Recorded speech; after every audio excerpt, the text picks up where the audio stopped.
ಎಲ್ಲರಿಗೂ ನಮಸ್ಕಾರ ಸ್ನೇಹಿತರೆ. What is Pi network? Pi network ಬಗ್ಗೆ ಸ್ವಲ್ಪ ಡಿಸ್ಕಷನ್ ಮಾಡೋಣ ಸ್ನೇಹಿತರೆ. ಪೈ ನೆಟ್ವರ್ಕ್ ಅನ್ನೋದು ಕ್ರಿಪ್ಟೋ ಕರೆನ್ಸಿ. ಹೌದು, ಕ್ರಿಪ್ಟೋ ಕರೆನ್ಸಿ 2019 ಮಾರ್ಚ್ 14 ಅವರು ರಿಲೀಸ್ ಮಾಡಿದ್ರು. 2019 ಅದು ಶುರುವಾಯಿತು. ಮೈನಿಂಗ್ ಬರ್ತಾ ಇದ್ದೀವಿ. ಪೈ ನೆಟ್ವರ್ಕಲ್ಲಿ ಇನ್ನೊಂದು ಇಂಪಾರ್ಟೆಂಟ್ ವಿಷಯ ಏನಂದರೆ, Pi is also a digital currency. Pi is also a digital currency. ಈಗ ಬೇಕಾದರೆ ನೀವು ಮೈನ್ ಈಗ ಹೊಸ ಮೈನಿಂಗ್ ಯಾರಿಗಾನ ಅಪ್ಲಿಕೇಶನ್ ಕೊಟ್ಟರೆ ಅದರಲ್ಲಿ ನೀಟಾಗಿ ಡಿಸ್ಪ್ಲೇ ಬರುತ್ತೆ. ಏನಂದರೆ the first mobile digital currency ಅಂತ ಬರುತ್ತೆ. ಅದೊಂದ್ಸರಿ ನೀವು ಚೆಕ್ ಮಾಡಿ.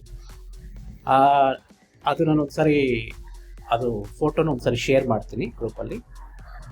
ಸ್ನೇಹಿತರೆ, ಇದರಿಂದ ನಮಗೆ ಬೆನಿಫಿಟ್ಸ್ ಏನಿರುತ್ತೆ ಅಂದರೆ, ತುಂಬ ಜನ ಅನ್ಕೊತಾ ಇದ್ರು ಪೈ ನೆಟ್ವರ್ಕಿಂದ ಪೈ ಮೈನ್ ಮಾಡ್ತಾ ಇದ್ದೀವಿ, ಪೈ ಕಾಯಿನ್ಸು ನಮ್ಮ ವ್ಯಾಲೆಟ್ಗೆ ಬರುತ್ತೆ, ವ್ಯಾಲೆಟ್ಟಿಂದ ನಾವು ತೊಗೊಂಡೋಗಿ ಎಕ್ಸ್ಚೇಂಜಸಲ್ಲಿ ನಾವು ಸೇಲ್ ಮಾಡಿಬಿಡೋಣ, ಅಲ್ಲಿ ಲಿಕ್ವಿಡಿಟಿ ಕ್ಯಾಶ್ ಮಾಡ್ಕೊಳ ಅಂತ ಅನ್ಕೊತಿದ್ದಾರೆ. ಬಟ್ ಅದಲ್ಲ. Pi network is completely different ಸ್ನೇಹಿತರೆ. ಈ ಥರ ಪ್ರಾಜೆಕ್ಟು ನ ಭೂತೋ ನ ಭವಿಷ್ಯತ್. ಈ ಥರ ಪ್ರಾಜೆಕ್ಟು ಅವರು ವಿಷನ್, ಅವ್ರ ಮಿಷನ್ ಕಂಪ್ಲೀಟ್ಲಿ ಡಿಫ್ರೆಂಟ್ ಇದೆ. ಅವರು ಕಂಪ್ಲೀಟ್ಲಿ ಪೈ ನೆಟ್ವರ್ಕ್ನ ಗ್ಲೋಬಲ್ ಕರೆನ್ಸಿನ ಮಾಡ್ತಾ ಇದ್ದಾರೆ ಸ್ನೇಹಿತರೆ. A kind of a completely global currency. ನೀವು ಎಲ್ಲಿ ಹೋಗಿ, ನೀವು Taiwan, Malaysia, Indonesia, China, wherever you go, ಅದು ಆಟೋಮೆಟಿಕಲಿ ಆ ಪರ್ಟಿಕ್ಯುಲರ್ ಕರೆನ್ಸಿಯಾಗಿ ಕನ್ವರ್ಟ್ ಆಗುತ್ತೆ. ಈಗ ಯಾರು ಇಂಡೋನೇಷಿಯನ್ಸು ನಮ್ಮ ಇಂಡಿಯಾ ಬಂದರು, ನಮ್ಮ ಇಂಡಿಯಾ ಅಲ್ಲಿ ಏನು INR ನಡೆಯುತ್ತೆ, ಇಂಡಿಯನ್ ರುಪಿ. ಬಟ್ ಇಂಡೋನೇಷಿಯನ್ಸ್ ಹತ್ರ ಇರಲ್ಲ. ಅವ್ರ ಆ್ಯಪಿಂದ ಏನೇನು ಪೇಮೆಂಟ್ಸ್ ಬೇಕೋ ಎಲ್ಲ INR ಅಲ್ಲಿ ಆಟೋಮೆಟಿಕ್ಲಿ ಮಾಡ್ಕೋಬೋದು. ಯಾವ ಮೀಡಿಯೇಟರು ಯಾರೂ ಬೇಕಾಗಿಲ್ಲ. ಇದಕ್ಕೆ ಮುಂಚೆ ಏನು ಮಾಡ್ಕೊತಾ ಇದ್ವಿ, ಎಕ್ಸ್ಚೇಂಜಸ್ ಅಂತ ಇರ್ತಿತ್ತು. ಎಕ್ಸ್ಚೇಂಜಸಲ್ಲಿ ಹೋಗಿ ನಾವು ಇಂಡೋನೇಷಿಯನ್ ಕರೆನ್ಸಿಯಿಂದ INR ಇಂದ ಇಂಡೋನೇಷಿಯನ್ ಕರೆನ್ಸೀಸ್ ಮಾಡ್ಕೊತಾ ಇದ್ವಿ, ವೈಸ್ ವರ್ಸ. ಹೌದಲ್ಲ? ಬಟ್ ಇದು ಕಂಪ್ಲೀಟ್ಲಿ ಡಿಫರೆಂಟ್. ಆಮೇಲೆ ನೋಡಿ, ಅವರು ಡೆಕ್ಸಲ್ಲಿ ವರ್ಕ್ ಮಾಡ್ತಿದ್ದಾರೆ.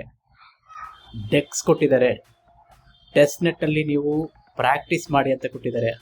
ಆಟೋಮ್ಯಾಟೆಡ್ ಮಾರ್ಕೆಟ್ ಮೇಕರ್ ಮತ್ತು ಲಿಕ್ವಿಡಿಟಿ ಪೂಲ್ಸು, ಸ್ವ್ಯಾಪಿಂಗ್ ಸಿಸ್ಟಮ್ ಎಲ್ಲ ತೊಗೊಂಡ್ಬಂದಿದ್ದಾರೆ ಸ್ನೇಹಿತರೆ.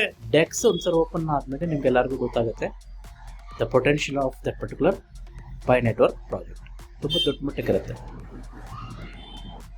ಉದಾಹರಣೆಗೆ ಒಂದು ಎಕ್ಸಾಂಪಲ್ ಹೇಳ್ತೀನಿ. ಈಗ ನೀವು ಇನ್ಫೋಸಿಸ್ ಇದೆ, ಇನ್ಫೋಸಿಸಲ್ಲಿ ನೀವು ಹೋಗಿ ಶೇರ್ಸ್ ತೊಗೋಬೇಕಂದ್ರೆ ನೀವೇನು ಮಾಡ್ತೀರಾ? ನಾನು 60 ರೂಪಾಯಿ, 100 ರೂಪಾಯಿ, 200 ರೂಪಾಯೋ, 1000ನೋ, 2000ನೋ ಶೇರ್ಸ್ ಇದೆ, ನೀವು ತೊಗೋಬೇಕು. ಏನು ಮಾಡ್ತೀರಾ? ನಿಮ್ದು INR ಇರುತ್ತೆ, INR ಅಲ್ಲಿ ಕೊಟ್ಟು ನೀವು ಶೇರ್ಸನ್ನು ತೊಗೊತೀರಾ. ಜಾಸ್ತಿ ಬಂದಮೇಲೆ ಸೇಲ್ ಮಾಡ್ಕೊತೀರ. ಅದೇ ಥರ ನಿಮ್ಮದು ಅಂತ ಟೋಕನೈಜೇಷನ್ಸ್ ಕ್ರಿಯೇಟ್ ಮಾಡ್ಕೋಬೋದು. ಅದೇ ಡೊಮೈನ್ ಸಿಸ್ಟಮಿಗೆ ಸ್ಟಾರ್ಟ್ ಆಯ್ತಲ್ಲ, ಡೊಮೈನ್ ಸಿಸ್ಟಮ್ ಅವ್ರದ್ದು ಕೂಡ ಅವ್ರದ್ದು ಟೋಕನೈಜೇಷನ್ಸ್ ಮಾಡಿಕೊಂಡು ಅವರು ಡೆಕ್ಸಲ್ಲಿ ಬಿಡ್ತಾರೆ. ಡೆಕ್ಸಲ್ಲಿ ಬಿಟ್ಟಿದ ಮೇಲೆ ನಾವು ಆ ಟೋಕನ್ ತೊಗೋಬೇಕಂದ್ರೆ ಯಾವುದು ಯೂಸ್ ಮಾಡ್ತೀವಿ? ವಿ ಯೂಸ್ ಪೈ ಕರೆನ್ಸಿನ ಯೂಸ್ ಮಾಡಿ ನಾವು ಅದನ್ನು ಪರ್ಚೇಸ್ ಮಾಡ್ತೀವಿ. ಅದೇ difference. So Pi is going to become a global currency. ತುಂಬ ದೊಡ್ಡ ಮಟ್ಟಕ್ಕೆ ಒಂದು ಗ್ಲೋಬಲ್ ಕರೆನ್ಸಿ ಆಗ್ತಿದೆ. ಅದಕ್ಕಾಗಿ ದಯವಿಟ್ಟು ಸ್ನೇಹಿತರೆ ನೆಗ್ಲೆಕ್ಟ್ ಮಾಡಬೇಡಿ, ಪ್ರಾಕ್ಟೀಸ್ ಮಾಡಿ. ಟೆಸ್ಟ್ ನೆಟ್ ಅಂತ ಪದೇ ಪದೇ ಕೊಡ್ತಾ ಇದ್ದಾರೆ.